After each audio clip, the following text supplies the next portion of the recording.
Hey there, welcome to Board Game Hot Takes, the podcast where we give our immediate reactions to the hottest board games just minutes after playing them. My name's Tim. And this is Chris. This is Adam. Today, instead of a hot take review of the game we just finished playing, we're going to talk about some forgotten gems, or maybe not gems. We're going to be covering 10 games that we have never talked about on the podcast before, 10 games each, so it'll be 30 games total. And so yeah, that'll be fun. Before we do, I've got a poll question to cover. I ask a poll question on Twitter every week, and the question I asked this week was, does diverse representation in a board game make you more likely to purchase or play it? And I asked this, I guess, because it's talked about a lot recently. There's a lot of discussion about the importance of diversity in games, but I was kind of curious whether people actually made purchasing decisions on it or not. So the options I gave were just yes, occasionally, or no. How did you guys answer this question? I think I put occasionally for this one, Tim. I can't remember exactly what I put, but my feelings on it are this. I appreciate it when it's there and it's done well. It can certainly make me not want to buy a game if the representation is done poorly or distastefully, or it celebrates colonialism. That's kind of becoming a warning flag for me for sure. So with a lot of the recent talk and my awareness of the subject, it's something I keep an eye on now. And if it's something that doesn't seem quite right, I'll probably avoid that game, to be honest with you. But in most cases, I shy away from a lot of things if I feel it's like a little distasteful. So yeah, it does matter to me. I'm going to piggyback off of what Adam said, and I'm going to sort of start from the premise that representation is in a non-problematic way, because absolutely. If there's something problematic in there, like heavy reliance on colonialism, that sort of thing, then absolutely that's out the door right there. I think I would actively avoid that kind of a game. But assuming that the representation was done tastefully and hopefully representation by the community that was actually being represented in the game, then yeah, absolutely. I will go out of my way to buy games like that, in part because representation matters to me. I think we ought to be putting our money where our mouths are, and we talk a lot about diversity and representation in games, and so let's support diversity and representation in games. The other thing is, I just think it makes the community richer and puts more ideas out there that we might not otherwise see from the same old demographic of game designers that we see, time after time after time. Before I answer, I'm actually going to read a couple responses that some people left, because one of our listeners left a response here that pretty much said exactly what I was going to say here. So I'll let them say it instead. But the first response I want to read, and by the way, if you don't follow us on Twitter, you can find us at BG_hot takes every week. I ask a poll question and you're welcome to comment on it. And we often read the comments on the show here. The first response I want to give is from Chrissy Pesky. She goes by Girl Got Games on Twitter. And she says, I appreciate that many artists are including different types of people, skin, age, gender, body size. It's wonderful. Life as it should be. She has a follow-up tweet. Now, if we could get past the boob armor, belly button cleavage, leg up, butt out, tilted head, mouth open, hair flying in the wind. But we are getting there. At least I hope we are. So Chrissy Pesky is a game designer. She was a co-designer on one of the Everdell expansions. But she's actually been a big advocate for representation, especially women, an advocate for women designers in the industry. And she's had some big impact on what Board Game Geek has done as far as highlighting some of those women. So I appreciate Chrissy stepping in and commenting here. And I wanted to mention that I also appreciate that it seems to be more and more common right now. Like most games you buy right now, 3-5 years ago, I wouldn't have said this, but if I buy a game right now, I can pretty much expect that you're going to see pretty even mix of diversity in the characters that are in the game and things like that. And I really appreciate that. And when I see it, I recognize it. I definitely pay attention to it. I notice it. When I don't see it, I notice that as well. And so that's bothering me. The other person, though, that I wanted to read a quote from who kind of reflected what was my honest answer here, and this is Board Game Chatterbox. This is our friend Leah over in the UK. She said, I voted occasionally. Hard to answer honestly, so here we go. I want to see improvements, but if I'm honest with myself, it doesn't always directly impact my purchase decisions. It should do so more than it does. Example given when it has influenced decision was One Deck Dungeon and Wingspan. And I definitely notice after purchase if there's been an effort to be inclusive with characters. However, my decision to directly avoid a game due to diversity issues are shamefully few. Only game I think I said no to is Paleo, and I'm not familiar with Paleo or what the issues are there.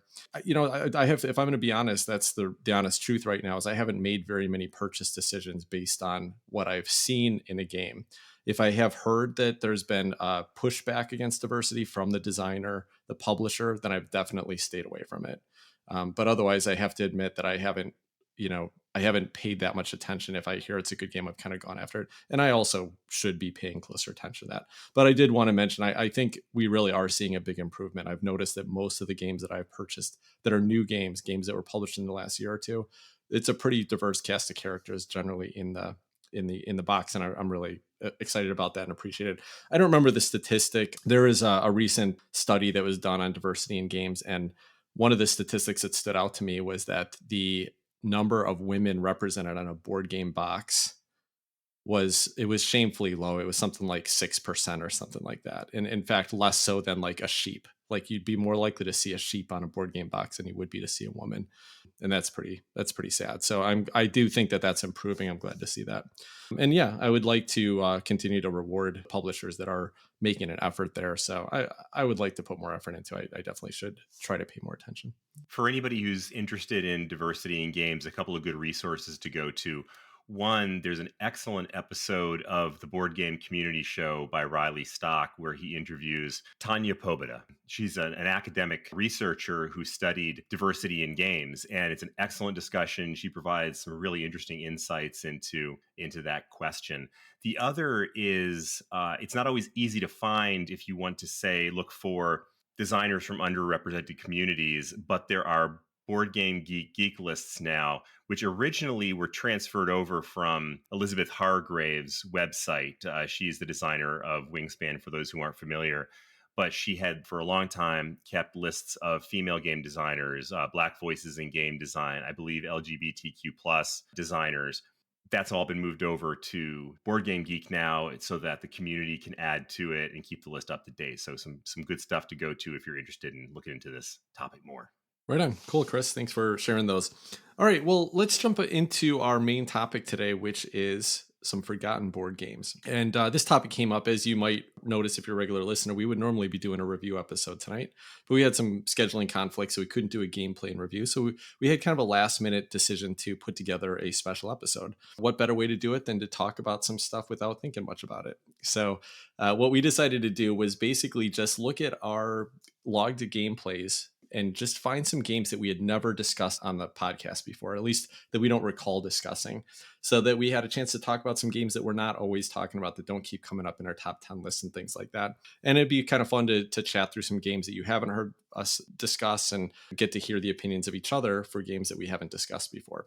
A couple caveats here. Some of these games are games we haven't played for a while, or maybe only played once, and they're kind of forgotten. So if we as we're talking about them, if we mix up some rules discussion or whatever, be gentle on us. That's very likely to happen tonight. But I am really looking forward to this list. I'm excited to see what these guys have played in the past that I've never heard about. So let's jump right in. Adam, let's get started. First game I'll talk about here is called Hadara. That's by Benjamin Schwer, published by Hans and Gluck and Z-Man Games. This is a game I played pre-pandemic at a meetup. I think it was down in Orange County somewhere. Guy brought this game out. It's kind of a drafting game. So this is one of those ones that I played it the one time and it stuck with me because it was fantastic. But am I going to be able to remember much about it? We'll see how much I can stumble through here. It was a drafting game. Each color represented something. And as you're going through, there's 3 rounds. So first round, you're kind of collecting these colors. And as you get more cards in these colors and playing them out there, that helps you build your engine. So it's relatively quick drafting. You're trying to get this, I believe, a little bit of a set collection action going on here. And it was fun. I remember 3rd round, the game kind of just exploded. You had a lot going on after the first 2 kind of slower rounds. I don't even know if any of that's correct. I remember really enjoying this game. I'd like to play it again. That is Hadara. You guys heard of this one? That sounds vaguely familiar, but I don't know anything about it. I couldn't tell you what it looks like or anything else. So that's a new one for me. I'll have to look it up. Same here. I'm not familiar with it. I am looking it up as we speak. And it's got a colorful box cover. I can say that. True. Well said, Chris. What's the theme on it? I didn't catch that.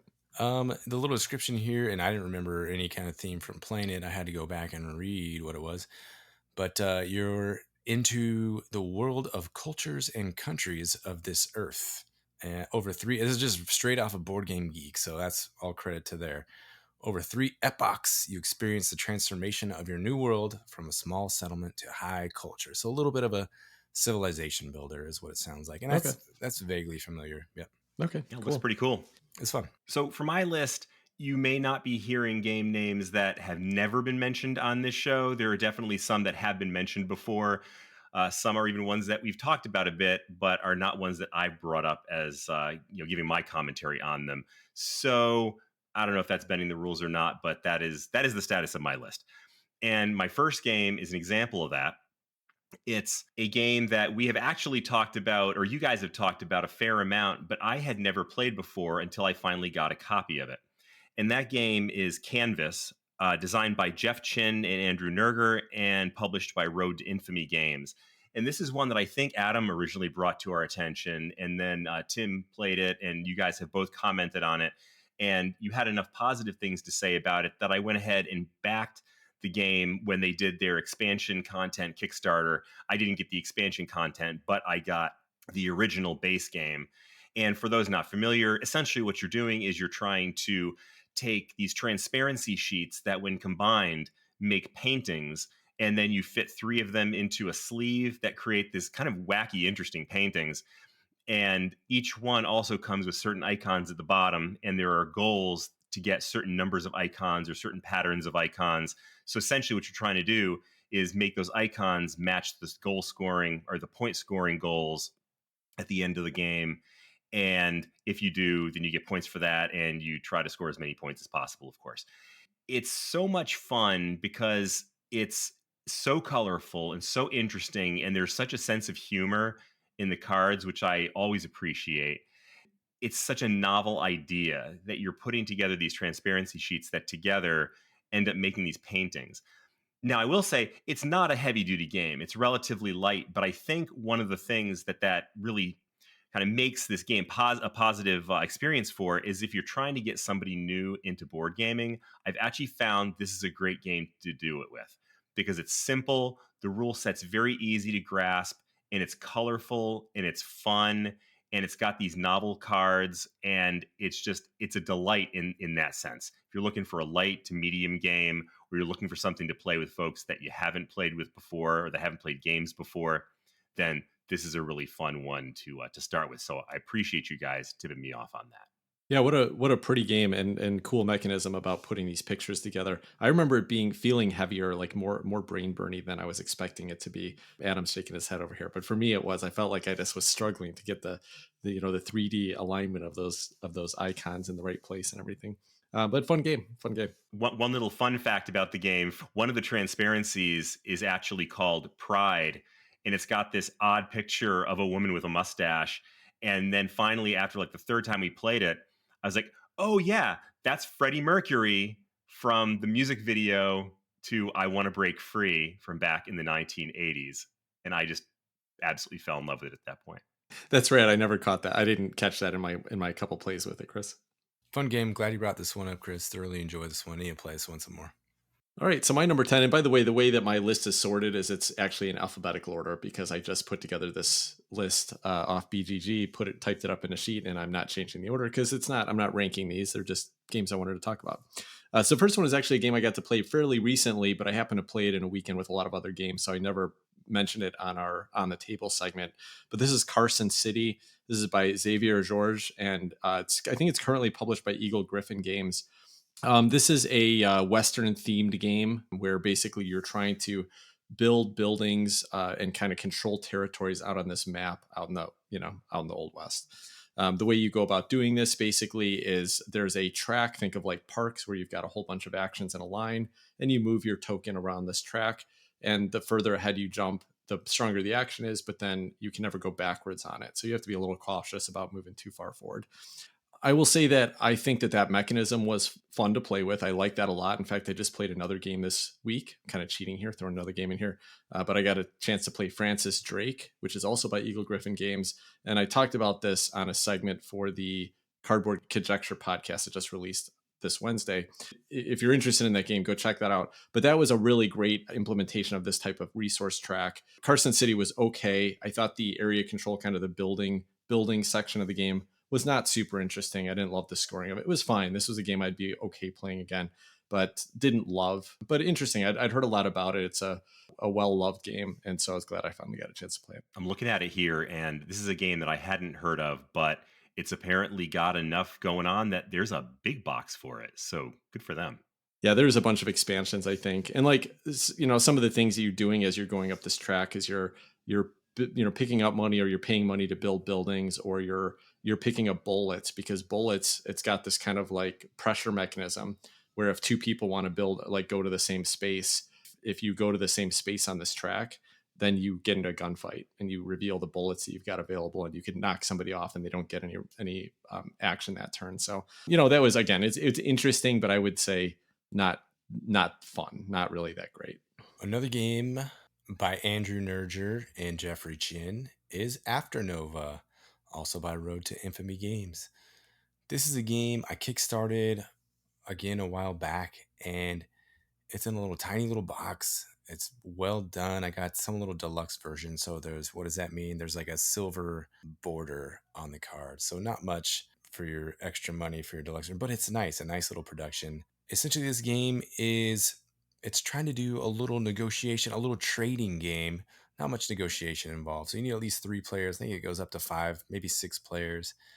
Cute art, cute planets. You're trying to get these gems to fill out these cards on this place. The theme isn't important here, but what you can do is 2 or 3 players can get together and trade to help fulfill the order on these planets, if that makes any sense. And then by doing so, you get yourself an extra benefit for being a part of that deal. So it's a little bit of that's the catch-up mechanism right there, is you kind of leave the leader out of the trade, and everybody else gets to catch up, unless that, the leader has to be a savvy, work things well, so he can or she can steal all the gems. And you don't necessarily need to rely on the other players. There are engine building elements of this game. You can collect cards along the way that'll help yourself out. So it's fun. It's pretty. I never really had a solid chance to play this at 3. I think I did. I was 2 people, and then somebody else was 2 people. So we kind of saw how that worked and got the mechanisms down. But I want to try this one again. It's maybe like a mini Sidereal Confluence. I never played that game either, so I don't really know what's going on there. But a little bit of negotiation, a little bit of trading, collect some beautiful gems, put them on these planets, and enjoy some humor along the way, if I recall correctly, with the art and a little bit of flavor text on these cards. Chris, trading and negotiation, how's that sound to you? Sounds great. This isn't in depth. This isn't your diplomacy style or anything like that. It's, hey, I got these 2 gems. How about we swap these gems and work things out? That's all there is to it, Chris. It's not lie to your face and then send my troops to some other country. It's not like that. Yeah, but Chris is going to reject one of Steve's trades, and then Steve's not going to trade with him the rest of the night, and there goes game night. Honestly, maybe it's just my own failing as an antisocial person, but I just don't want to have to. I don't want to have to talk to anybody to play my board game. And speaking of not talking, actually not speaking of not talking at all, that was a complete fake segue there. But my next game is that incredibly detailed, in-depth, hardcore board game, Doughnut Drive-thru by Ikage Ya and published by Grail Games. I was joking that it's not at all a hardcore game. It is actually about as fun and breezy and simple a game as you can get. It comes in a box that's about the size of my fist, but it is packed with a ton of fun. Great game to play with family members, especially young family members. My son loves to play this game and loves to bust it out when his friends come over and he wants to kind of show off that he knows how to play some cool games. He'll bust out Doughnut Drive-thru. And it's the simplest of games. You're pulling out these donuts. You're trying to get recipes so you can take recipes as part of your turn. Each recipe is worth a certain number of points, but each recipe also has a certain level of difficulty represented by pips on a die. So you have to roll the appropriate number of pips to be able to prepare the donut, and then you have to roll the appropriate number of pips to serve the donut. And each of those is an individual action that you place your workers or donuts on these cards in order to take those actions.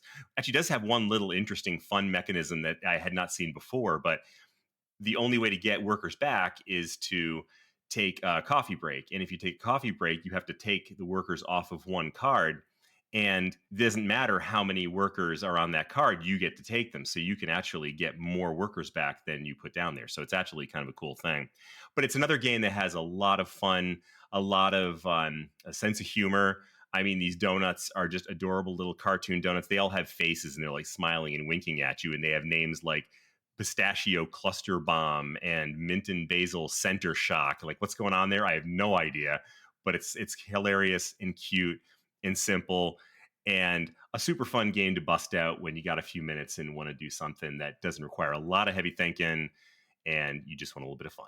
I played this one with you like 4 years ago, Chris. I think we just had a couple minutes to kill at the end of a game night or something like that. And if I remember right, the workers are actually little donuts, aren't they? They are. They're these little wooden donuts. I love it. That's about the only thing I remember about it. Right on.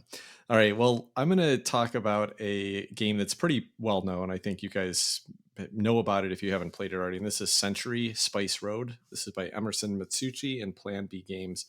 Now, I'd only played the original version of this once about 5 or 6 years ago and wasn't super impressed with it. You know, it's a clever little engine building game where you basically start with a couple of cards that will either give you resources or let you trade one type of resource for another. And there's 4 types of resources in the game of different values. They're basically, 1, 2, 3, and 4 is about the value of them. And the whole point of the game is that you either play one of the cards in your hand to get these resources or trade some, or you can buy a card out in this market row. If you buy the one in the leftmost space, it's free. But if you buy any further right of that, you have to drop off the cheapest resource in place of it. So there's a little market to buy these other cards. And what you're trying to do is building this little hand engine so that what you're going to be doing is playing the cards out of your hand, building as many resources and transforming as many as you can. And then there's a card that lets you pick up all your cards. And you just kind of build an engine and then repeat it, rinse and repeat it until you've gotten as many points as you can. And the way you get points is that there are these cards in a separate row that you can purchase by turning in a certain number of resources. So you're trying to convert enough resources to pick up these other cards. Clever, fairly quick game. I hadn't thought much about it. And then just a couple days ago, my family invited me to play some games on Board Game Arena. And we've been playing the Century Golem edition, which is a much prettier and more interesting theme. Really good looking game, cool artwork for these little golems that are on all the cards that you can purchase. So the production's really nice on this one. It looks a lot nicer than trading in the Mediterranean art and dull spice cubes and stuff like that. But that said, it doesn't make the game that much more interesting. It's fine. It's not a game that I hate, but don't super love this game. The one thing that always interested me about this game is that it's part of a trilogy of games that Emerson Matsuuchi developed that can be played independently. There was this game, then there's a pick up and deliver game, and then there was a worker placement game. But he developed in a way, or designed them in a way that you could actually put all 3 games together or any combination of the 2 together. So this one's a hand management game. The second one is like a pick up and deliver game. So if you play it independently, it's just a pick up and deliver game, but you can basically replace one of the mechanisms with the hand management and use the hand management to do your pick up and deliver. And then there's a worker placement game as the third one. So you can kind of combine these all together. So I love the concept of trying that experiment out.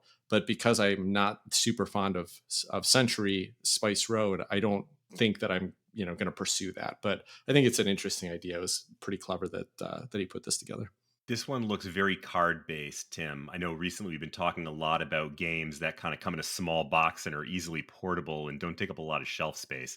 How big is the box on this one? Yeah, if I remember right, because I did see the original production at one point, but it's not big. It's maybe like a 6x10 box or something like that. It's got a couple little cups for the 4 different types of resource cubes, and then it's just a couple packs of cards. So yeah, it's a little box. It definitely has that going for it. I think it has a little board too for the market row, if I remember right. Yeah, it's all right. It's all right. It's not one of my favorites. So speaking of games that aren't any of my favorites, a lot of these games I'm talking about are not my favorites. They're okay. I have them around. They're forgotten because I don't play them that much. So this one is Jet Set. Designer is Chris Gold. Publisher is Poag Games. I may have mentioned this one previously on the show. I think Sarah and I had a chance to sit down and play this one a while back, but I mentioned it once briefly in passing.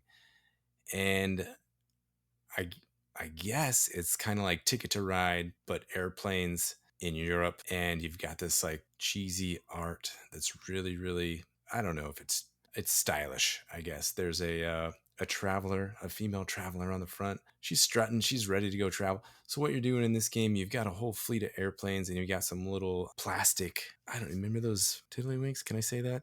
So these little circles, and what you're doing is you're trying to claim these routes. So you have some currency and you want to claim a route between two fantastic cities in Europe, and these are displayed up above, and you can grab that and it goes in your hand. I think you get some points or something like that. And then you have a secret route in your hand too that you're trying to build towards. It's going to give you tons of points. So I think after a certain number of routes are complete or something, something, something, the game ends and you count up all your points. I didn't think this game was that bad, actually. I really enjoyed it. The airplane miniatures are pretty cool. What you can do is you kind of snag a route and get in somebody's way. Other people can still use that route. They just have to pay you a little extra money. So I think, again, this game benefits from a higher player count. So there's going to be more interaction. It's not lethal interaction. It's just kind of, dang it, you got my way. I have to pay a little bit of cash to use your stuff to get to the route that I want to get to. Take a look at this one if you want to see some funky looking games and some cool little airplanes. That's Jet Set. You're digging pretty deep into the back catalog there, Adam. This one's from 2008. But I'm curious, though, this just looking at it on the surface, it seems to have a lot in common with Pan Am. How do those two compare? What's the status of that? Yeah, I think I'd rather play Pan Am. For sure, I'd rather play Pan Am just because of the way the expansion goes. I like the little sort of auction worker placement thing Pan Am has going for it. I think that's pretty fun. Someone outbids you, you get your worker back, and you can put it somewhere else. I like the arc of Pan Am growing through the years. Some event will happen. There's that slight possibility the Pan Am's stock price will go down and to send everything into turmoil. So a lot more interesting going on in Pan Am, I think. I don't know if you guys ever just want to try like a beer and peanuts kind of game, take a look down memory lane, some vintagey old school game. We should try this one someday. And I'd be interested to hear what you thought about it, Chris, if you ever get a chance to play this one too. Yeah, sounds fun. As far as I know, tiddlywink is a completely appropriate term to use. I'm sorry if I've offended anybody. That's a term I've heard in a long time. I was trying to figure out, what does Adam think tiddlywink means that would be offensive? Or what don't I know? Maybe Okay. Well, I'm going to say something else about my next game, which is another one that I'm sure we've mentioned on the show before. I don't think we've done a review on this one, but it's Space Base by John D. Clare and published by AEG. This is a game that was introduced to me by Tim a long time ago, and these guys are both like sort of grimacing at me, and I'm not sure why. That episode 1 or 0 or something? Episode 0, yeah. Our first episode review, we had Space Base. Space Base? We did Pan Am and Space Base in the same episode. Did we? Well, I forgot about it, Chris. It's been a while. I bet most of the people listening never listen to that, thank God. Wow, okay. Well, I guess that shows how good my memory is. But Space Base, go back to episode 0 and you'll hear all about it. Just kidding. Now, this is a game that I've only played a couple times. Tim introduced me to it quite some time ago, and it's a fun little game. What I like about this game, and there's many things about it that I don't think are awesome. I mean, the art's kind of meh and kind of bland. The production is kind of, whatever. It's a bunch of cards. But what it does do really well, it is just pure engine builder in every sense of the word. You're playing out these ships. And then if you play out another ship in that space, then you flip the card over and you get a different benefit from it. Every turn, you're rolling the dice and everybody gets to pick whether they want to use the combination of the dice or each of the dice individually to trigger wherever these ships happen to sit. Whether it's your turn or the turn of somebody else, you get to you get one of these, either the benefit that's at the bottom, if it's your card, or if it's your die roll, or if it's somebody else's die roll, you can take all of the benefits at the top of the cards. So you start getting these big benefits that start piling up over time. And so I love engine building. I think it's so much fun. And this game is, I don't know, about as pure an engine builder as you can get. So if you like engine building and you want like the distillation of it down to a simple, fun, cute little game, Space Base is a pretty good way to go. Space Base has actually only gone up for me since we originally reviewed it. I played quite a bit with my family.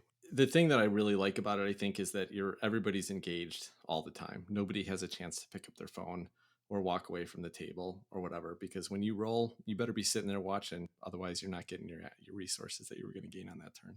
But it's a fun game. It's easy to teach. So yeah, Space Base is cool. I was gonna say this is one where if you have to pee, don't play this game because you will not have a chance to get away from the table for a solid, I don't know, 30, 45 minutes. You're stuck there. That's right. And I'll All right, probably talk about this one again on my games we never talked about episode next year. All right, the game I was going to mention next is Champions of Midgard. This is by Ole Steinus and Gray Fox Games. And it's actually shocking that we've never talked about this game because this is a game I've played a lot. It's a game that was one of the first hobby games I purchased, and also one that I still own. Probably my oldest game that I own in my collection at this point. Part of the reason for that is because when I started my collection up early, I was upgrading all the bits to everything. So this guy has every expansion and every upgraded component you could possibly imagine. And I don't want to get rid of it for that reason. I think I mentioned this on some other episode about the fact that the box is a little dinged up from all the shelfware. And so I know nobody's going to want this box, but it's just full of goodness. Now, I like Champions of Midgard. I think it does one really cool thing about worker placement, and that is that almost all the action spaces you can take give you a different benefit. So that's fun. And it means that it's tight. It means that if you want to do something, you're going to sacrifice something else that you want to do next. So I like that about it as a worker placement game. But what the game kind of culminates into is this push your luck game, where when you're out doing this worker placement, you're collecting resources and dice. Dice represent your warriors, but then you're also placing them on spaces to go and battle monsters. And so when at the end of each round, when you're resolving the battle rolls on the spaces you've gone to, you're rolling your warrior dice that you've gotten. And depending on the hits you get, you're going to either defeat the monsters or you're not. And that's okay. There's a little bit of luck in it. That's kind of a fun, exciting moment. I think the only problem with the game for me that I found after many plays is that it's very tempo based. And if you kind of need to get into a rhythm with it, you need to collect enough resources to do one or two battles around. And if you fall behind, if you have that big loss and you don't manage to knock out a monster on a round, you're not going to catch up because the rhythm is that everybody's kind of going out and beating one or two monsters every time. That said, it's still a fun game. I played it a couple times over the last couple of years. I had fun when I did play it. I was actually thinking just recently about bringing this to LongCon. I don't know if it would make it to the table, but I'm kind of tempted. I haven't played it for a while. I think this would be a fun game for the four of us to sit around, throw some dice around and play with. So this is still a fun game for me. And we just haven't gotten around to talking about it. So maybe at some point we'll give it some more coverage.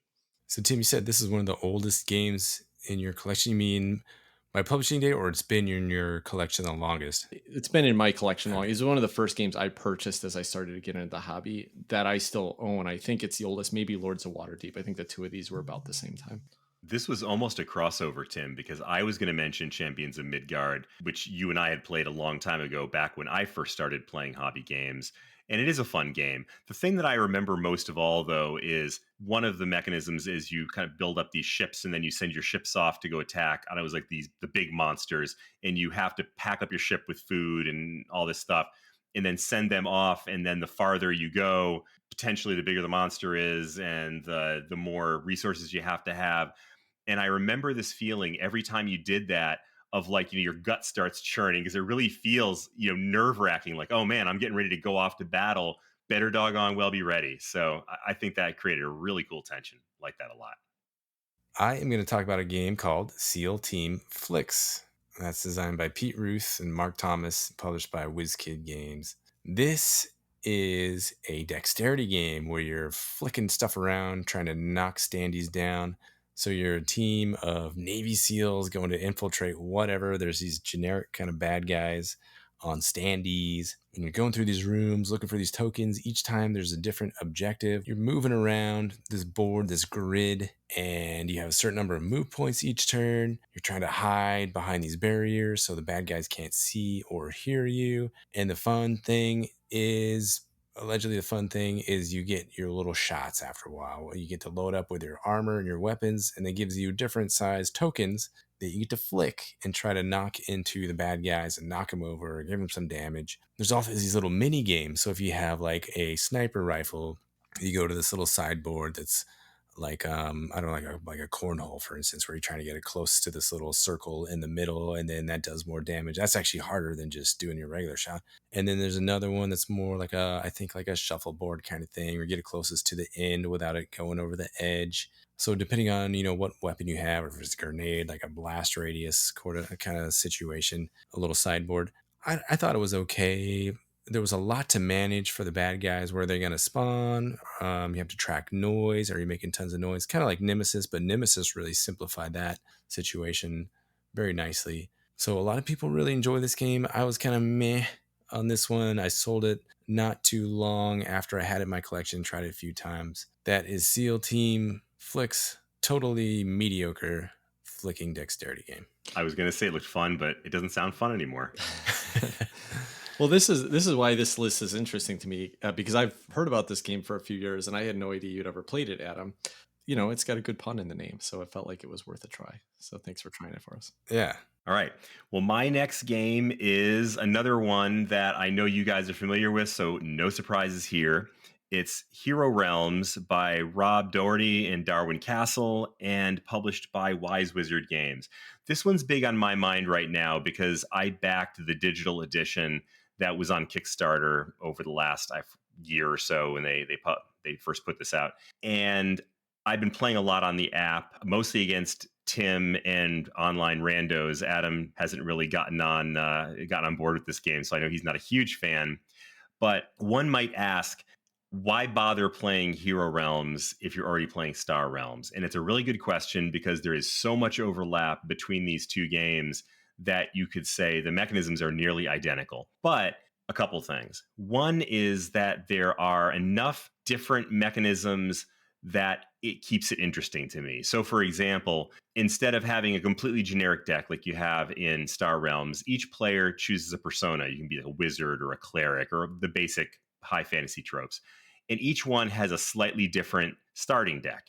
And so you have powers and you have starting cards that are a little bit asymmetric to the other players. And so each one sort of requires a different strategy. Not that different from the command decks in Star Realms. So that's one. And two, it's fun because the art is a little different. The pictures and the cards are different. There's a lot of things happening that are very similar. But at least to me, between those slight differences in the mechanics and the differences in the art, I like playing both of them. I actually have games going on both apps simultaneously, and I don't feel like one makes me bored of the other. So it's definitely, I think there's enough difference that if you like one, give the other one a shot and see what you think, especially now that they've got a nice app for this one like they did for Star Realms a long time ago. In fact, I would say the app on Hero Realms is even better. So if you're a first-time player who's interested in checking out one or both of those apps, I'd say try Hero Realms first, just because it's a better designed app. Chris, I'm so glad you talked about this game because I did want to bring this up on the show since we've talked about Star Realms a decent amount in the past. Now, I'd played Hero Realms. In fact, I think I owned it and ended up giving it to you years ago. And I just always found it to feel a little bit clunkier than Star Realms because Star Realms is basically 3 simple icons. So you drop your hand of cards. It's really easy to process the icons. And Hero Realms tends to have a lot more text on it. Not drastic, but it just seems like every card has a little bit more to process. So the couple of times I played it at first, it always felt like, I just feel like I'm having to think a little bit more. It's going a little slower. But after playing this several more times on the app, it's fine. You know, like it's just as fun as Star Realms. I think it does do some cool things. The app especially lets you level up your character, which I think there's a campaign mode you can do it with the base game as well, but it lets you level up your character. So your starting abilities and things like that, your starting deck starts up a little bit differently. And that's fun, you know, and it's so like I can be playing a level 7 cleric against Chris's, you know, level 7 cleric, and we could have upgraded our characters in different ways and have slightly different abilities we can use. So that's a nice change. Otherwise, yeah, it doesn't feel too much different, but I'm totally happy that Chris has now been hitting me up on Hero Realms all the time instead of Star Realms. Happy to play this one. I'm having fun with it. Good call out. I played this once many years ago. Somebody had like a one versus many expansion where you play like 3 heroes against the one dragon or whatever. It went just about as well as any co-op game does for me. So I definitely prefer it competitive, like the way we play it now. Yeah, Chris, you mentioned Star Realms. I think Star Realms still has the edge. Well, I know Star Realms has the edge for me still. I'm just so familiar with Star Realms now and all the cards in there. I recognize almost everything every time. I know what it is just almost from the picture. I know a lot of the names of the cards. It's crazy. So Star Realms has that extra sense of just familiarity, and a lot of it's automatic. I know what I want to do already, and here's this card, and that's going to work well with these 3 or 4 cards. So getting into Hero Realms, learning that app, trying to do that, seeing how this upgrade works, it was just a little, I guess I'm officially old. I like houseplants, and I don't like learning new apps. So I'm officially old. I should give this one another chance too, but you know what? I don't want to. I'm gonna stick with Star Realms and spaceships and stuff. I can't argue with that. I mean, Star Realms is a fine game, and if you don't want to expand out, there's no reason you should, man. Play what you like, right? I can't argue with that, Adam. You are getting old. No comments about who's the youngest in the virtual room right now. The next game I'm going to talk about, I don't think I've ever mentioned on the show, but this is Chronicles of Crime. This is by David Securel and Lucky Duck Games. And this has kind of got a funny history because shortly before we started the podcast, Adam actually gave me his copy of Chronicles of Crime because I'd heard some good things about it. I wanted to give it a try. And I played it exactly once and then got rid of it. So I didn't really enjoy this game. This is definitely one of those games that it doesn't feel like a game. It feels like an activity to me. The game is it's got some, I would say, innovative mechanisms in that basically what you're trying to do is solve a crime. And it's a co-op game. I played it with my wife. So it was like the two of us working together. I don't remember exactly how the mechanisms go, but it's all card based. Like basically there will be a character card out on this board and different locations. And so if you want to interact with that card, it's got a QR code on it and you would scan it with your phone. And then the QR code would pop up and show you something on your device, like give you some text that the person's saying or whatever. First of all, I didn't really like that. I don't want to sit there and hover my phone over the board and read my phone the whole time while I'm playing a board game. But the one thing that was really innovative and clever was that you could go to a crime scene and you'd encounter like 2 or 3 crime scenes in this scenario. And you'd go to a crime scene and it would end up being this like VR thing where the phone is a visual of the scene and you have to turn around. And as you turn the phone, you can look around, you can look up and down and kind of actually look in the crime scene. And the way that works in a co-op game is that one person is at the crime scene and they can tell other people what they're seeing so that everybody's kind of getting those clues, but only one person is actually seeing the things. And so you're trying to get some clues out of the crime scene. So that was a fun experience, that little piece of it. Other than that, I didn't really love it. My wife never asked for it, and I really didn't want to go back to it. So I've never tried to take this any further. I don't think I want to. If I was going to play something that's kind of more of an experiential game like this, I'd rather take one of the escape room games, which are more puzzle based versus just this like walking around and who should we interact with, type of thing. So yeah, it's clever, but not for me. I think what mostly bugged me about this one, Tim, was I felt like it could have been strictly an app on the phone. You have these cards and stuff, and all you're doing is using your QR reader to boop, scan the stuff. And then it just comes up with some text or some dialogue with this person that you're interviewing. There's really no need for the board game that I could think of. You could track everything. I guess you could say that about any game, but especially this one with the VR thing where you're scanning around the room and up and down. And yeah, you're just scanning these character cards that end up just being little snippets on your app anyway. So I think that's what frustrated me most about Chronicles of Crime. It's kind of like Return to Dark Tower in that way. Interesting. Okay, the game I'm going to talk about and get ready to fall asleep a little bit with this one, guys, is 1841 Railways in Northern Italy. Oh my God, we got the 18XX game on the show finally. I wondered when that was going to happen. The 18XX. During the pandemic, I was just bored and had heard about these 18XX games. If you're not familiar, these are very financial forward stock trading games. There's a whole stock market. These different companies are going to go up and down. There's these ledges, so they can't go down anymore, but then they can fall backwards and keep and plummet down. There's mergers. Different companies can merge and do all these kinds of crazy things, especially in 1841. There's a huge rule book for this. I don't know how many, 50 pages or something, and I'm not sure. I don't understand all the rules. I got most of them down.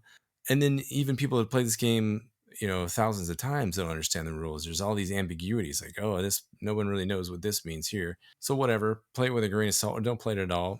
I played this one during the pandemic a handful of times just because I was looking for something to do and I was looking to explore these games. I hear some people really passionately discuss, and I thought they were pretty fun. I got into this one. I had a group that would just play it on a loop nonstop. And it's a really good async game. You take your time. You can study the map if you like some spatial reasoning, if you like tile laying, if you like seeing different sets, and if you like an arc of a game, if you like making money, you're building out these train routes across the countryside, trying to hit big cities, big financial centers.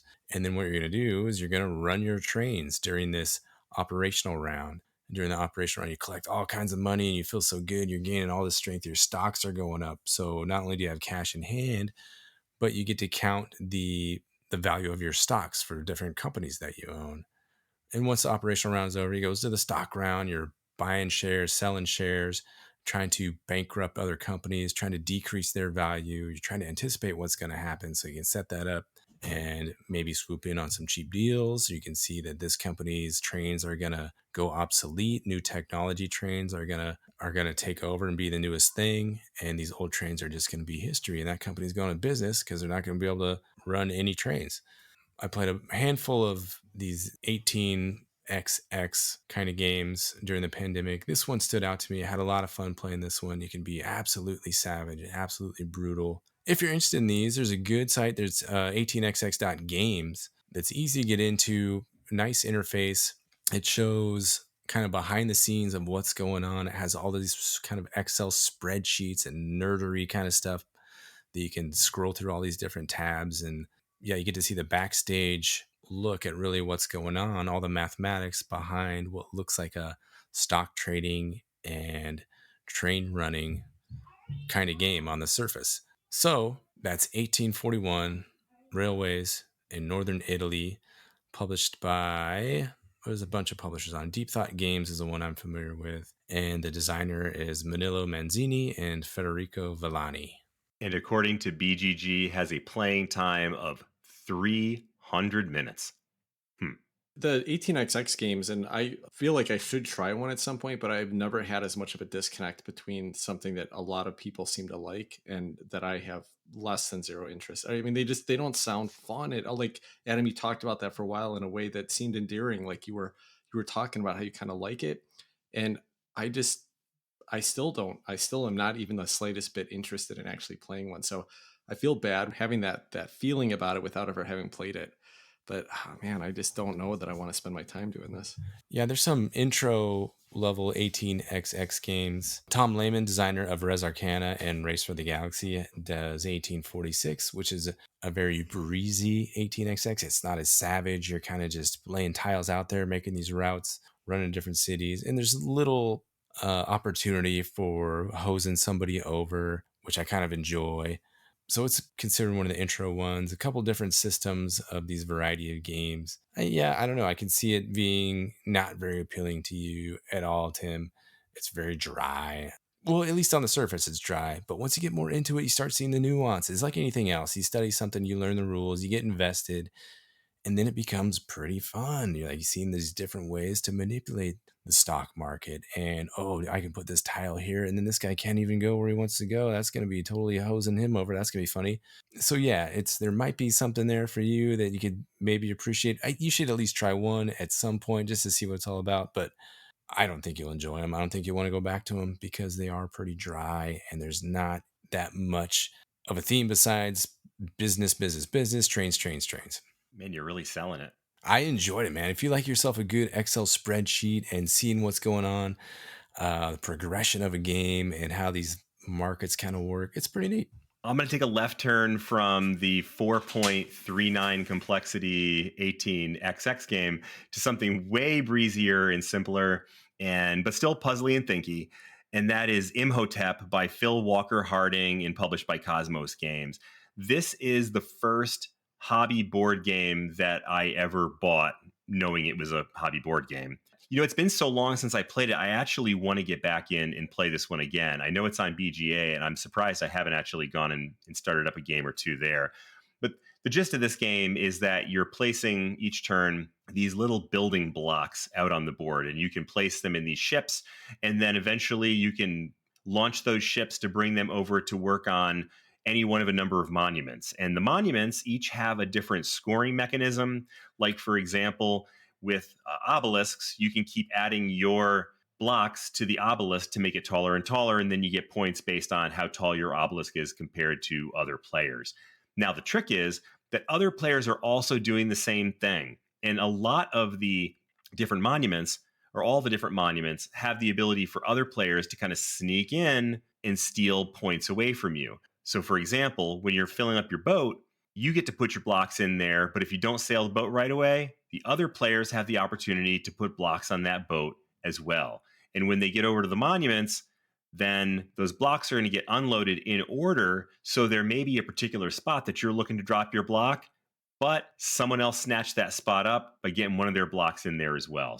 There is a little bit of take that in this game, even though it's a really kind of abstract, fun, cute, puzzly game.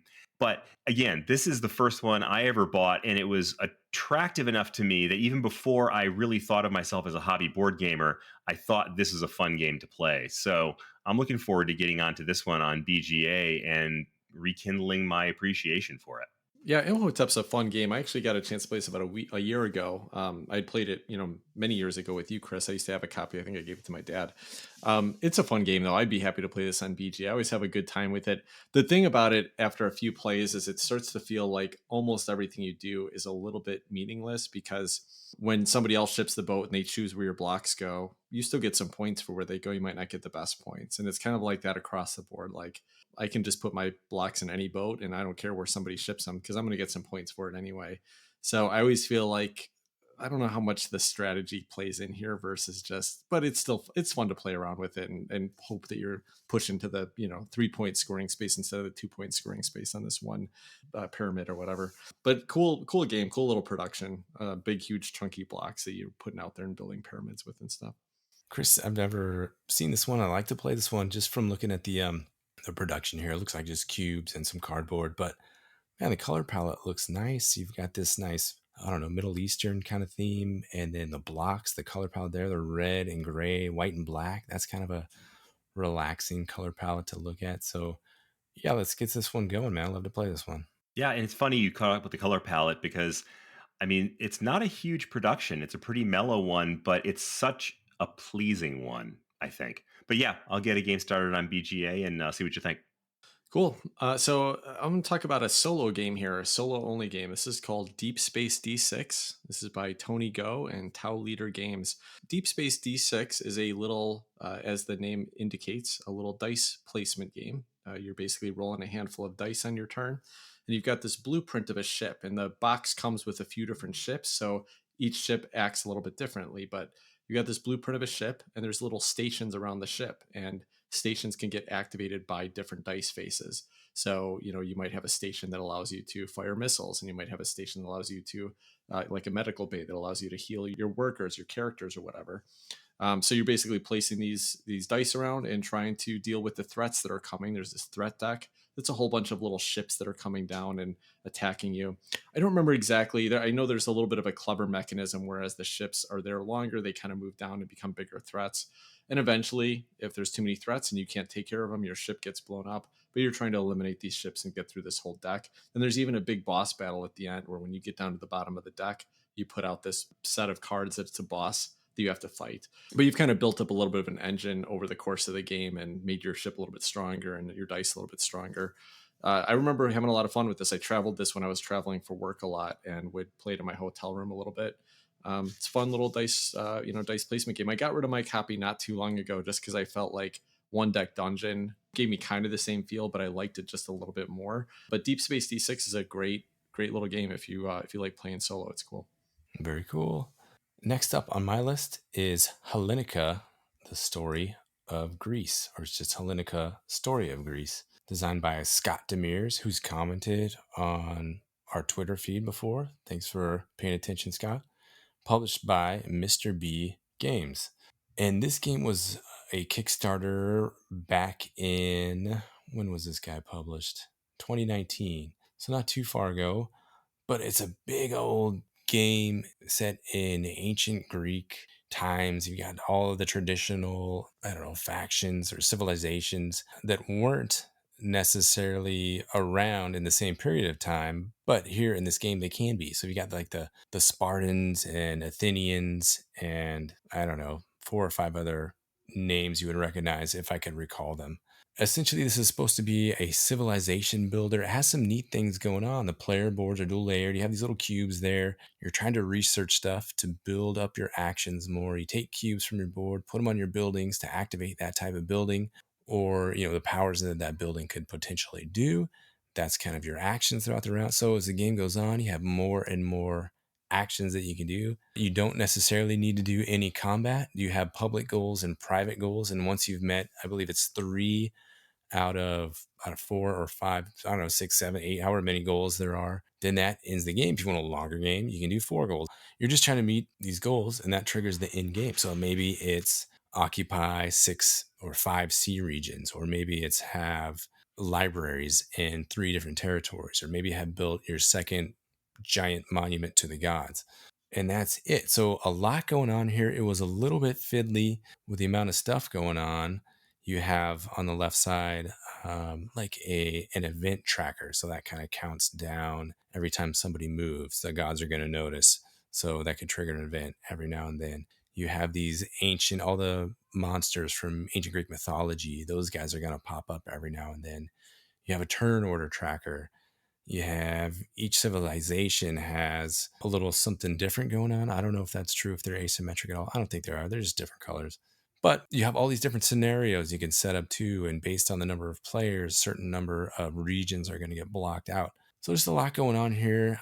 I think there's a lot of potential here. If you want to fully immerse yourself in this world, there is just tons to explore. But if you're not going back to it very often, there is a little bit of learning to do. It's been described as like a Twilight Imperium light set in ancient Greece. So I don't know, I enjoyed it, and I haven't gone back to it as much as I probably should. It's just kind of sitting around waiting for me to go back to it and dig into it more. That's Hellenica, Story of Greece. Adam, the board looks like it's about the size of an area rug. Yeah, it's massive. It's massive. And I think it's the backside of this board is all blank. So it gives you these hex tiles that you can kind of build your own map on there too, your own terrain, own oceans. A lot of flexibility here and a lot of thought put into this game by Scott Demers. Right. Well, I am going to go completely off the rails here and throw out a Reiner Knizia game, which I know will not seem right to you guys. The one I'm picking is Babylonia, which is published by Arclight Games.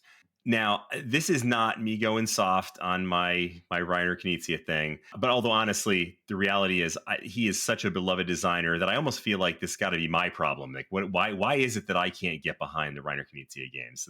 There must be something wrong with me. This is the closest game that I can say I'm a fan of that was designed by Reiner Knizia.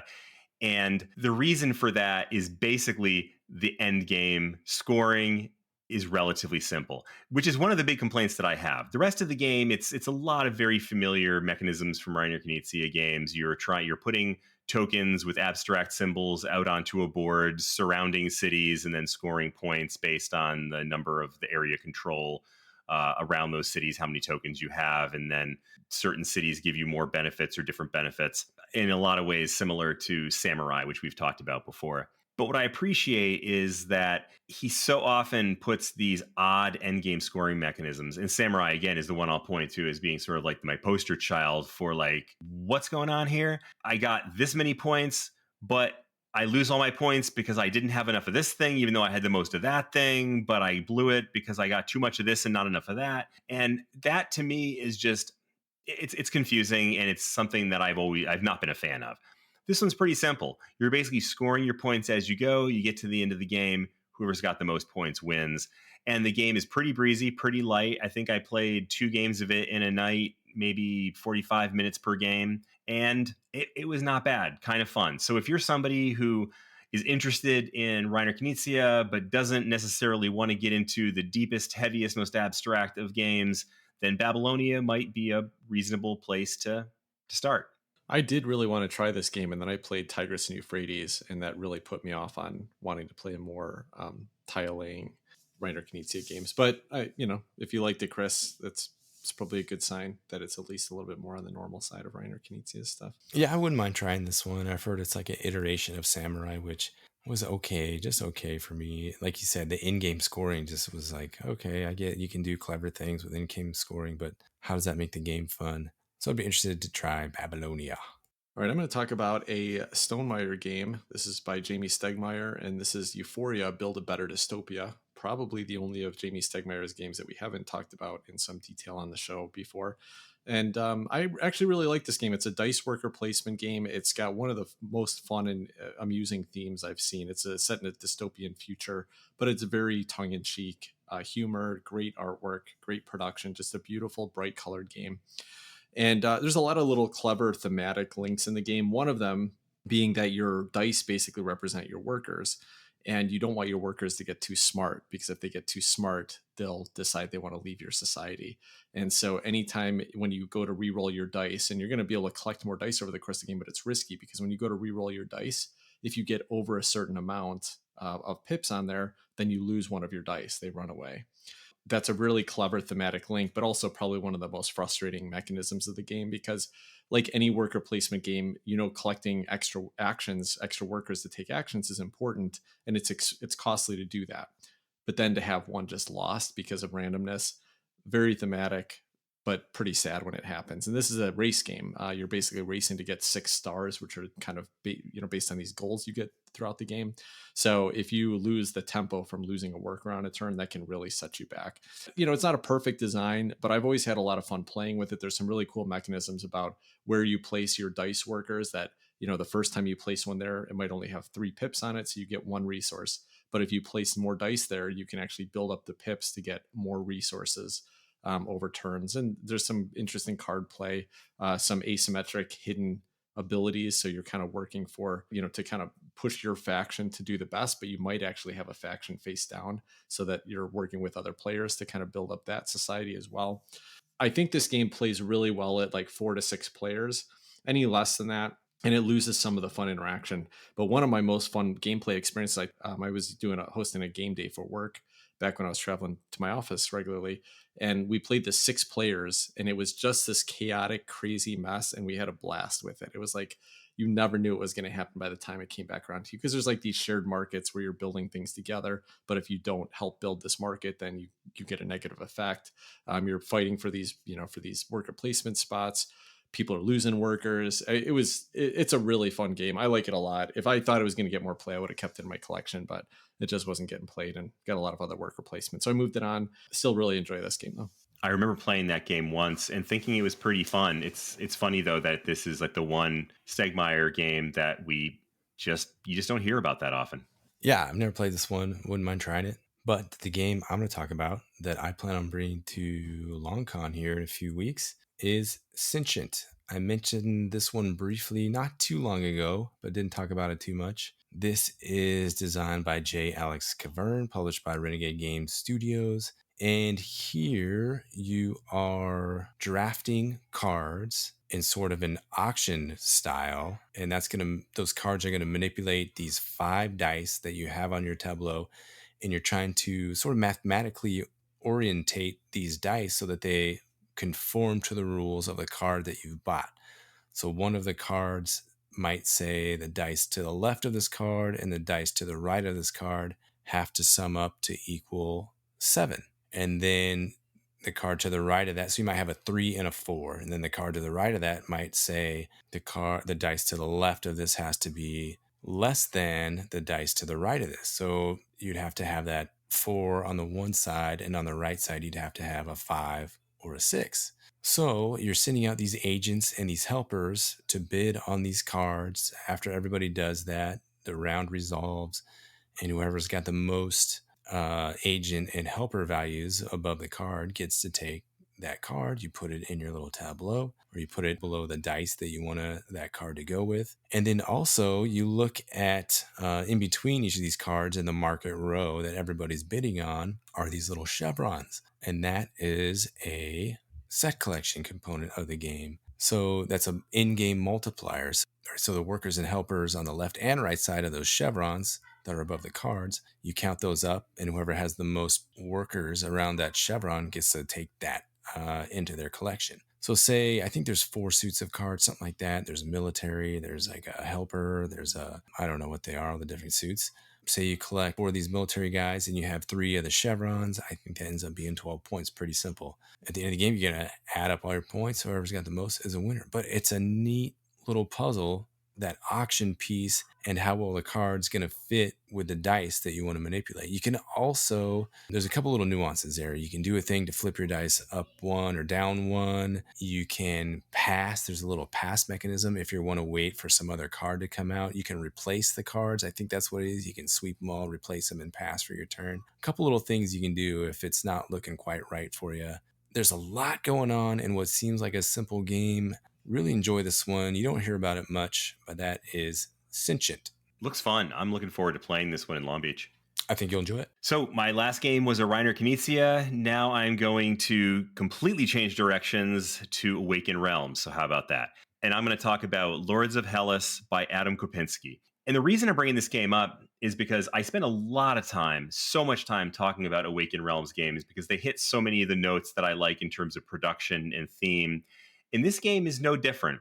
I'm not sure why this one hasn't hit with me quite as much as some of their other games, but it's a bit of a point salad is the wrong word because it's not really that it's a point salad, but there's so many different paths to victory that you can really take entirely different directions anytime you play. You can try to win the game by controlling the most area. If you have a couple of continents or a couple of areas within the continent, then you can win by area control. Or you can win by killing a certain number of monsters. There's these monsters that you can enter combat with by going on quests. You can control regions with temples and win the game through that method.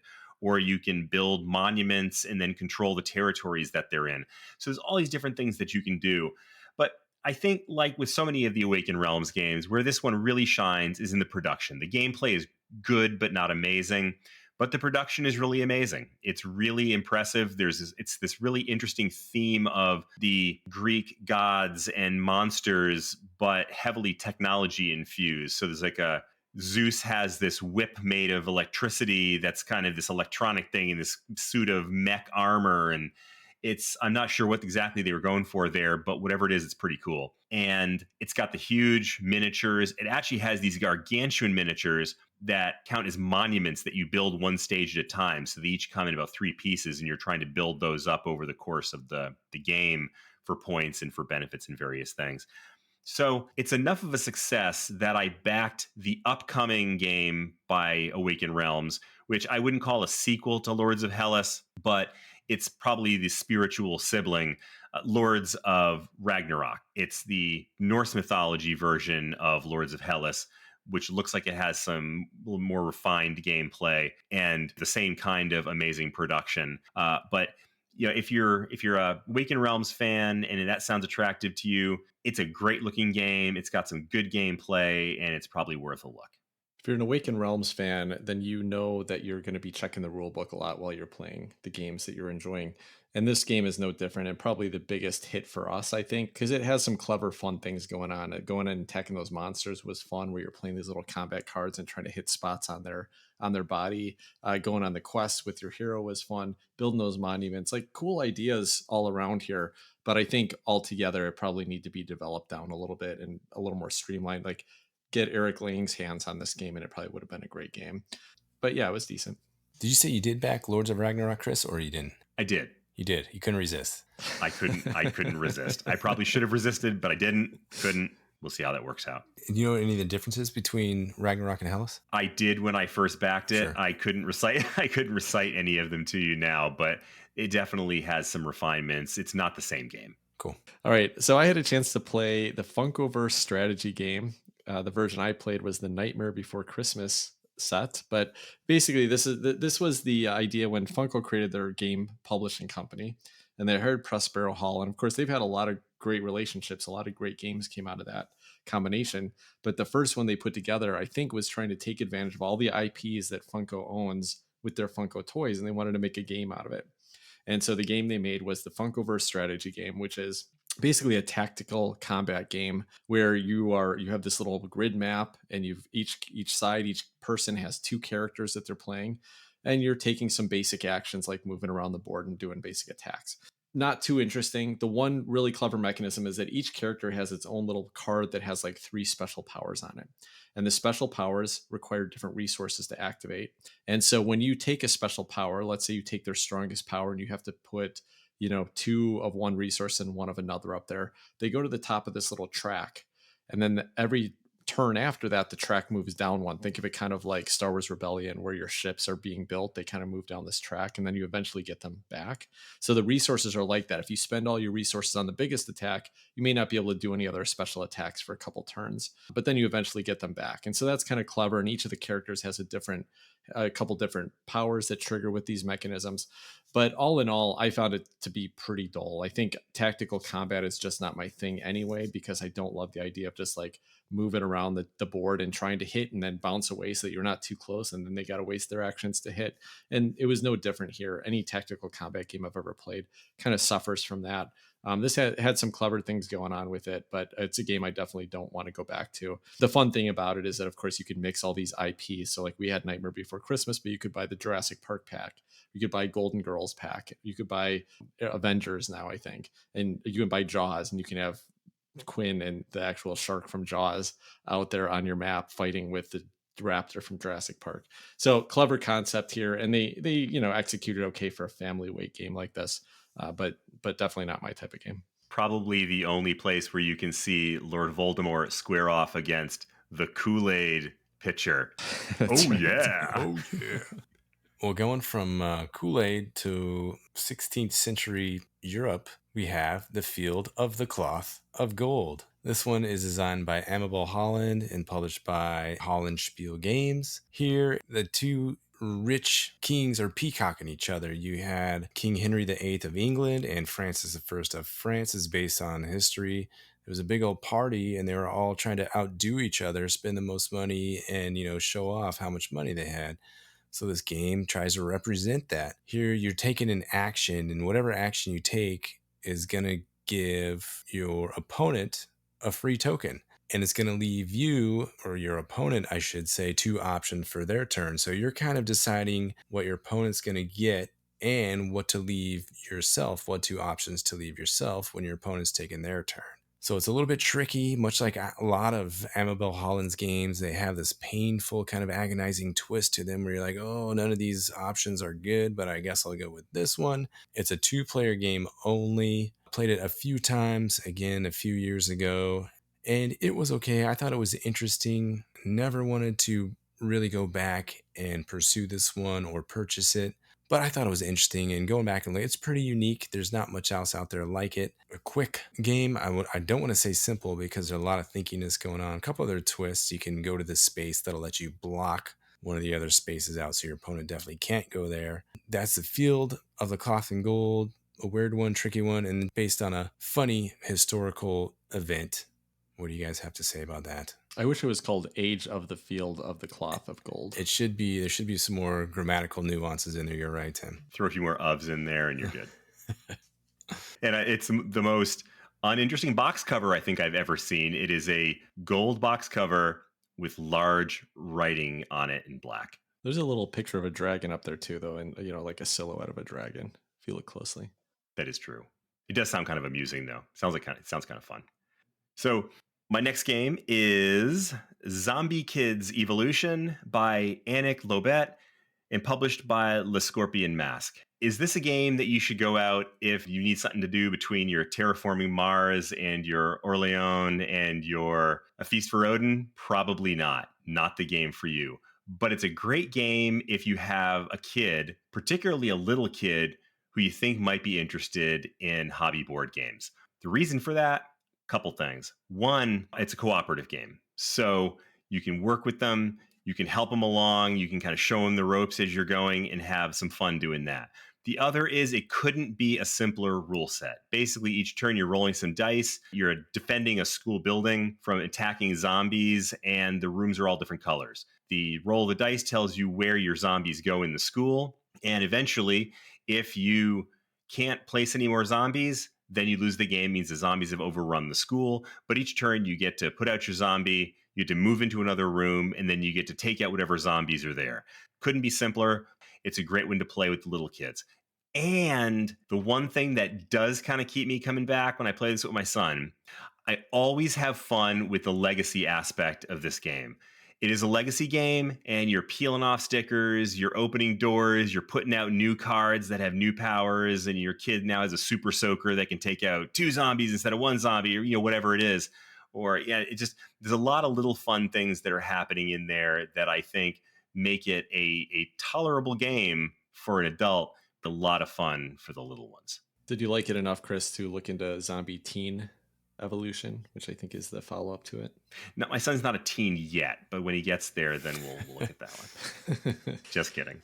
All right, I'm going to talk about a game called Hyperborea that I have a bone to pick with Chris over, because I actually sold this game because Chris wouldn't play it with me, and he was my primary gaming buddy at the time. And I regret it because I actually really like this game. This is basically, it's like kind of a Euro-style area control game with Orleans bag building mechanisms. So essentially the way you're taking your actions, which could be like moving around the board, going to an attack, upgrading a technology, etc., is to pull chips out of a bag. And when you have 3 of the same color, then you get to do that action. And you can, of course, add more chips to the bag to make your draws better.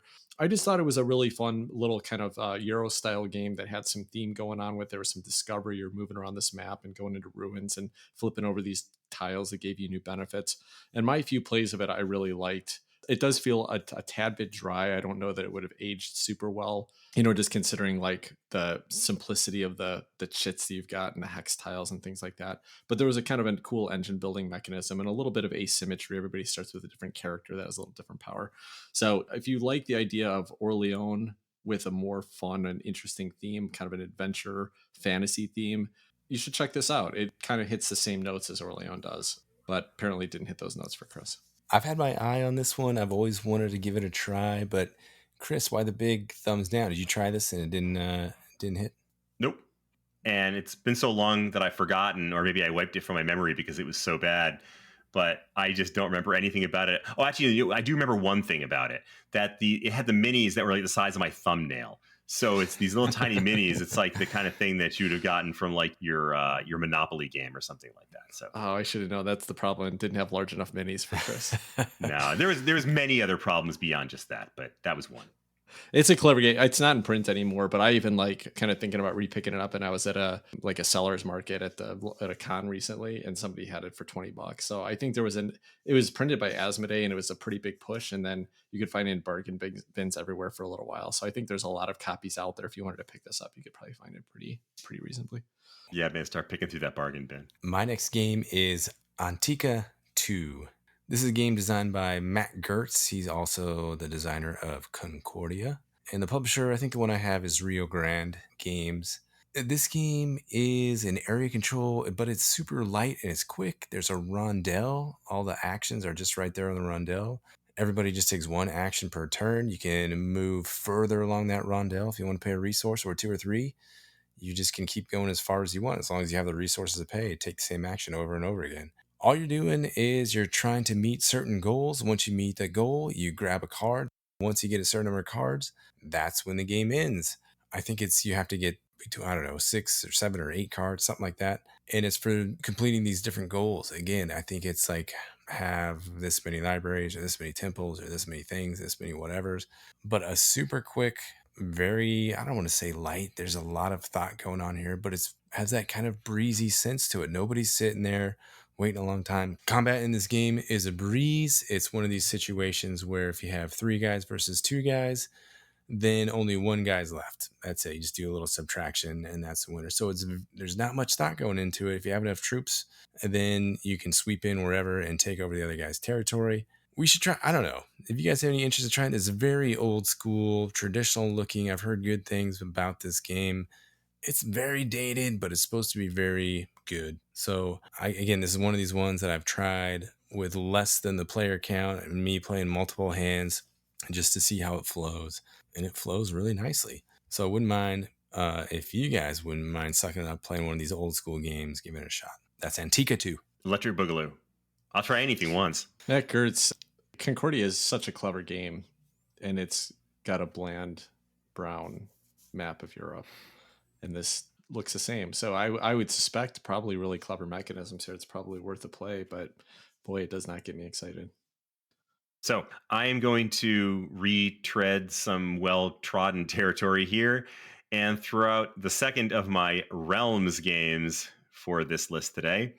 and that is Cthulhu Realms, designed by Darwin Castle and published by Tasty Minstrel Games. And you kind of have to wonder, Rob Doherty and particularly Darwin Castle, it's like they kind of keep doing the same game over and over again with slightly different art and slightly different mechanisms. But man, I'd say that's a good business model. It's kind of like putting out Marvel hero movies. You don't change that much, just change enough so that, people don't walk away. But, I'm saying that kind of jokingly, but in fact, I really like this game. Similar to Hero Realms and Star Realms, there's a lot of mechanisms that are very similar. The cards that give you attack versus money to buy things. I think in this case, it's like magic or something like that. And you're trying to you build your deck, scrap old cards to get new ones and make your deck stronger. Really, really, really similar mechanisms. But like Hero Realms, it's got a couple things going for it. One, enough difference to make this another game that you can add to your quiver if you like this kind of game to begin with. So if you don't like Star Realms, if you don't like Hero Realms, you're probably not going to like Cthulhu Realms. But the other thing is a really great sense of humor. I think I talked about this game when we did our art episode, Best Art in Games. And the reason that I put Cthulhu Realms down for that is because it takes Cthulhu, which is, not normally something you think of as the height of comedy. And it's the cards are pretty hilarious. I mean, they're really kind of cute and funny. And at first, I almost took offense to that. I'm like, this is the great old ones. How could you do this to them? But after multiple plays, hundreds of plays probably, I have just really come to chuckle a little bit every time I pull out the card and see the funny picture on it. So as long as you're not a Cthulhu purist, worth checking out. Again, if you don't like deck builders, if you don't like those other two games, then you're probably not going to want to play this one either. But it's another fun one that you can try and see if this is something you can add to your collection or if you've already got that covered by the other two. 20 years ago, when I was in the Magic the Gathering tournament scene, Rob Doherty and Darwin Castle were kind of the top. They were the biggest pro players at the time. You could see them at every pro tournament. And so I suspect that when they made the Star Realms game, they were looking for a game that they could kind of recreate that Magic the Gathering magic where they can sell a game and then keep selling lots of little booster expansions to it. And they've been pretty successful. And then they just kind of expanded out to different IPs. So it sounds like the business model they planned, seems to have paid off for them if they could ever ship their last Kickstarter from 2 years ago. I keep buying them. Right. So there's a new Star Realms one, right? Has the previous one delivered before this new one? I think they have several that they haven't shipped yet. They actually kind of made an announcement when they announced this new legacy one, saying, yeah, we made some mistakes in the past, but we learned from them. We've got everything finished this time, so go ahead and back it. It's all safe. Hopefully Chris will finally see his Deluxe Master set of Star Realms at some point. Yeah, I hope so. They've also got Robot Quest Arena coming out, which is a deck builder with little moving robots. So looking forward to that one too. Did you back that one? I did. Okay, we talked about that. I forgot that you backed that. Yeah, that's cool. All right on. All right, so I'm going to talk about a little game that I will barely be able to explain the rules to because it was so forgettable, I immediately got rid of it. And that was called Paper Dungeons, a dungeon scrawler game. Again, nice pun in the name here. I like the idea of it being a roll and write where you're doing dungeon crawling. The way it was kind of described to me from a reviewer I'd listened to was that it was like you're rolling dice and upgrading your character and you're going through this dungeon and picking up treasures. And I guess you're doing all that stuff, but it's like implemented in the dullest way it possibly could have been. You roll these dice, the icons on the dice that you're choosing from are very dull. It's like 3 of them kind of do the same thing and you can trade them in for other ones.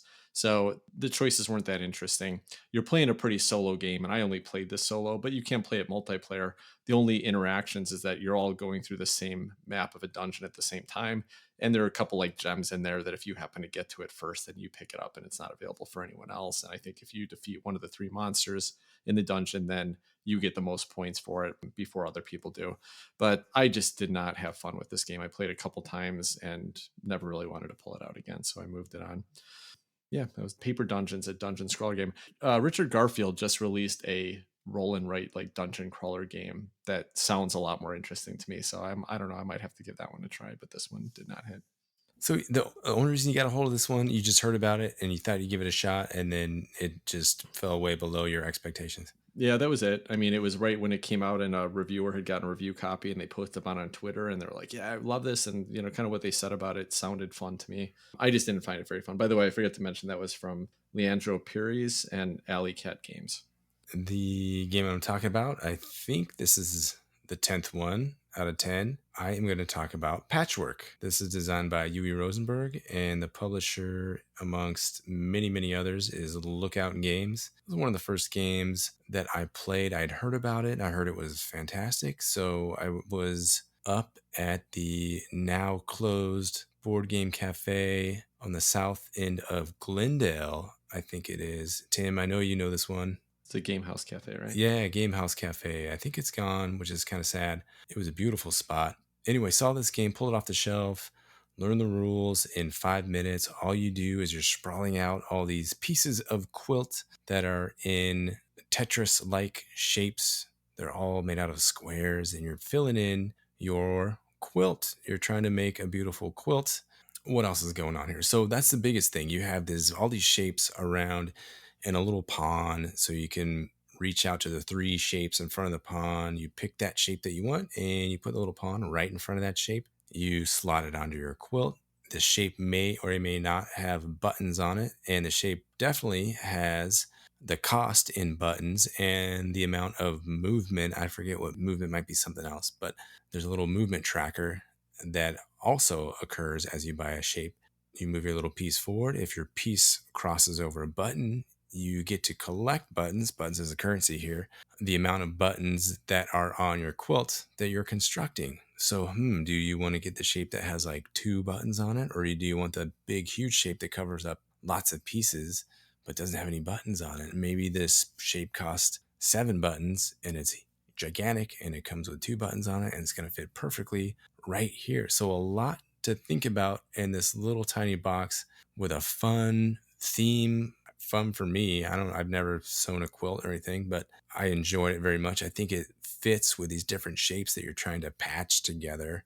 It's just a very interesting game. There's a wonderful app for it as well, which I'm horrible at. If you try playing the hard level, maybe you can beat it. I certainly can. I have to try against the owl guy, and that guy beats me probably 75% of the time too. So I am not very good at this game, but it's certainly easy to learn. That's Patchwork. I still enjoy this game very, very much. It just never gets talked about. If Calico and A Feast for Odin had a baby, it would be Patchwork. Listen, Chris, I know this probably doesn't sound exciting to you, but Patchwork's actually a great game. It's a 2-player game, one of my favorites. Adam missed a couple important points here. One is that it's kind of a drafting game, but you can basically pick any 3 tiles that are in front of where your pawn is. And so, I said that. Did you? You said that? Okay. Anyway, I didn't get that impression. But then the buttons that are on the thing will also give you income. So as you move up this like time tracker, and then if you move too far up the time tracker, the person behind you keeps going until they're up, past you again. So you want to be careful about moving too far ahead because they might get several turns in a row. And then a classic Uwe Rosenberg trick is that if you don't fill up your board, you're going to get negative points for the spaces that you don't fill up on the board. This is a really fun 2-player game, really quick. This is actually on Board Game Arena. I've played it a few times up there, so I'd play this anytime with you guys. And I don't know if it's true, but I think this came out of his development of Feast for Odin as he's like, well, you know what, this is enough to be a little game on its own. I think I'm going to publish, some little variant of trying to fill in the country or whatever you're trying to do on Feast for Odin as you're filling your map there. Yeah, it's basically mini Feast for Odin, Chris. You should love this.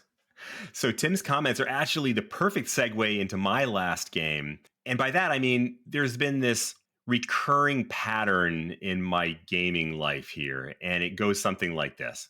Tim says, I got this really cool game. I say, that sounds really stupid. We play the game, and at least, I don't know, like 50% of the time now, probably more at this point, I actually end up really liking the game. And this is the first time that ever happened. Tim, can you guess what game I'm talking about? Oh, man, I cannot guess. I have no idea what game that would be. That game is Shakespeare by Hervé Regal and published by Isatari Games. This was one, when Tim said, I got this game, it's about putting on a play, it's called Shakespeare, I said, oh my God, run for the hills. I actually had a great time. I'd love to play this game again. And the gist of it is that you are a theater company that's trying to put on a play, and these are the days leading up to the big presentation where the queen is going to see all the plays and decide which is the best theater company, which of course is going to be the one that has the most points.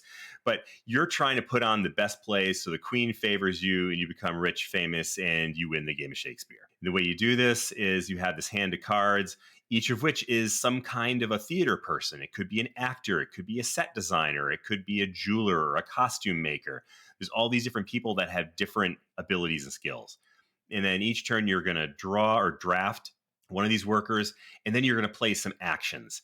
And there's various things you can do, including things like building up the stage where you put these little squares on a board and try to fill them in so you cover over spots to get bonuses, and basically all doing all these things that are just various mechanisms of the game that end up creating this thematic impression of getting a theater presentation ready for production. And a couple things that it does that are kind of interesting, work well with the game, is once you played a worker, then the worker has to rest, so you can't use them right away. They don't get to do as much or they don't get to do as much the next turn.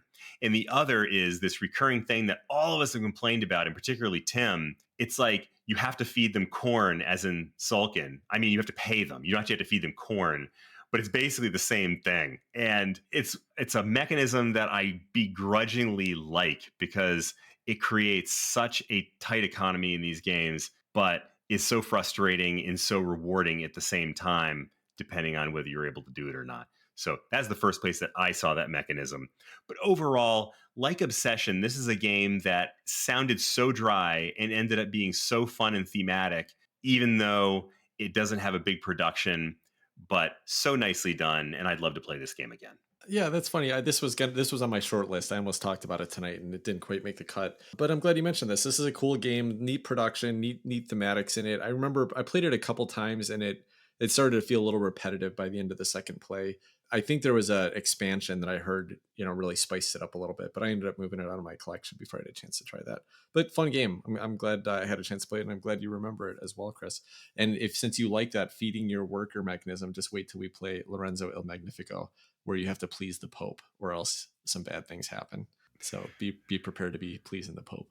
Oh, Pope. It's very hard too, yeah. But we'll do our best to please him. All right. The last game on my list is Role Player. This is by Keith Meteksha and Thunderworks Games. Role Player is a dice placement game, but the concept, the thematic of it is that you're building up your role-playing character. So this is a Euro, but you're basically building a character sheet, like if you'd ever played Dungeons and Dragons or something like that. So that intrigued me, and it hits pretty well. It's pretty clever. There's a little bit of a drafting mechanism where you're drafting dice that are going to come out, but you also get to draft a card with it. And when you draft the card, it might be an equipment piece that you're going to attach to your character, or it might be a skill that will give you some ability. And the skill might allow you to manipulate one of your dice. But ultimately, the reason you're drafting the dice is because you're going to put them in this grid on your board, which represents the traits of your character. And of course, if you've ever built a character in a role-playing game like Dungeons and Dragons, you know that you want higher traits if you can. You don't want a 3 charisma. You don't want a 2 strength. You're not going to do very well as an adventurer with those stats. So you're trying to draft higher dice and put them in these rows so that you end up getting the most. I think you have 3 columns. So if you can get 3 6s, you got an 18. Right? But if you get 3 1s, you've only got a 3 in that trait. But there's all kinds of mechanisms that allow you to manipulate those dice. So even if you draft low dice, sometimes it's a good thing.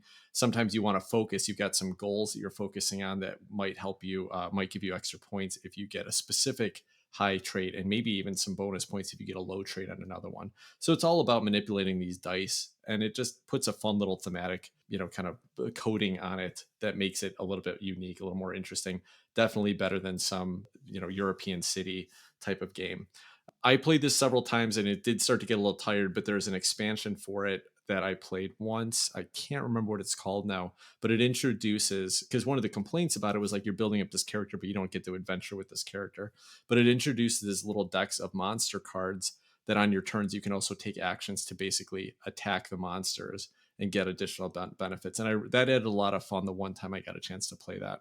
So Role Player is a fun game. It's really clever. If you're a fan of role-playing games and you are into board games, you should check this out. I think you get a kick out of it. It's got a light tone to it, a lot of kind of hints at that hobby. But otherwise, just a clever little kind of slight Euro game, but worth a try.